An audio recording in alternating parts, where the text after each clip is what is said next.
Now, when I say I am that, it's represented as like those machines, like for instance, like the earthquakes that they have, all these tidal waves, all these storms that they have. They use machines to actually figure out what precipitation of the weather and all the other things that may happen. They can't just come out and just say it and say, well, go outside and say, oh, this is what's going to happen. This is the earthquake is going to happen. Or this is they don't know anything. They only can tell you what they have been told by this machine. I haven't used the machine. Only machine I've been using is this computer, and that really can't tell me what I know. Only the information what it recorded. So I'm beyond that recording process. I'm 2 steps above, 2 steps ahead of that, maybe even more. You can be like that too, but you have to come out of that thinking. The only way you get out of that is stop doing what you're doing and start seeing it. Stop going that plateau, like I said before, that plateau. You continue on going that plateau. You continue on that plateau, you can soon get to the end, you'll fall right off, just like everybody else. And then they say, oh, he's done for. That's it. Or she's done for. That's it. Done. All right. Next one. Take them all the way over there and just drop them off again. Use you until they. That's the reason why they. I was like those sensation when I told those guys, those actors or actresses or whatever, those influential people that actually get all these billions of dollars and millions of dollars, overnight sensation. All of a sudden, how did they get that? How did they? Because here's the thing about the society is saying, oh, you have to work real hard to get all this. I come from a broken down family to get all this money, and I had to struggle to get all this. Those people that got those billions, they didn't struggle at all.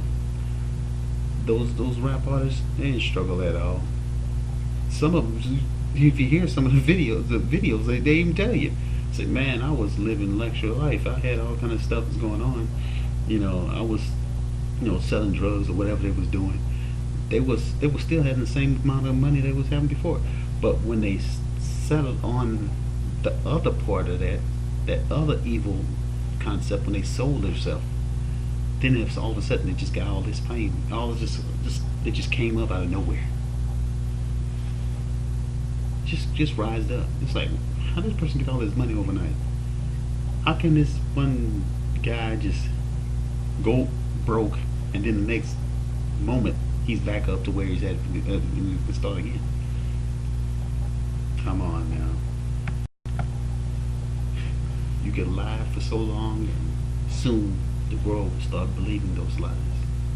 But the truth,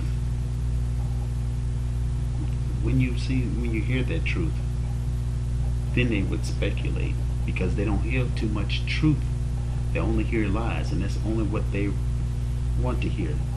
Like for me, for instance, when they hear me talk, I don't want to hear what this weirdo say. I don't want to hear what he got to say. He don't have anything to say that's going to be irrelevant for my life. Nothing's going to actually happen. I've helped so many people. I can't even explain. I can't even go beyond to even start listing those people that I helped. It ain't like to bring you down. This organization, like that plateau, is going to bring you down. It's going to use you until you get to the end, and you're going to fall off. And I'm not talking about just just normal people who just live day by day. I'm talking about the ones that actually sold their sold into this company, and also the people who actually just don't believe this. You can either believe it now, or you can believe it in your own comfort of your own home, what you call your comfort zone. Everything is being watched. No place is sacred anymore. It never was. It never was sacred. It never was a secret. Even behind closed doors, even in the box in the closet, you're still being watched. No matter what you do, where you go, someone is there. Somebody is there. And I'm not talking about God either. I'm talking about those other people, that other organization that's been moving in and out of different, walking through walls. You don't even have to use your door locks, because they walk right through your wall. They go right through it, and they've been looking at you, been doing things behind your back, behind, right, looking at you, what you do, what everything you do, recording all the stuff that you do. Yes, it's been like that for a very long time. That technology has been out for a long time. Ever since, now take a mind of this. Ever since 1950s, things have started changing. Something that they found. Now figure it out now. But it's been there even further than that. Electricity been here since in Egypt, way back in the days in the North. They had electricity out there. But what really came about is when those people came, when they left Egypt and went to West Africa.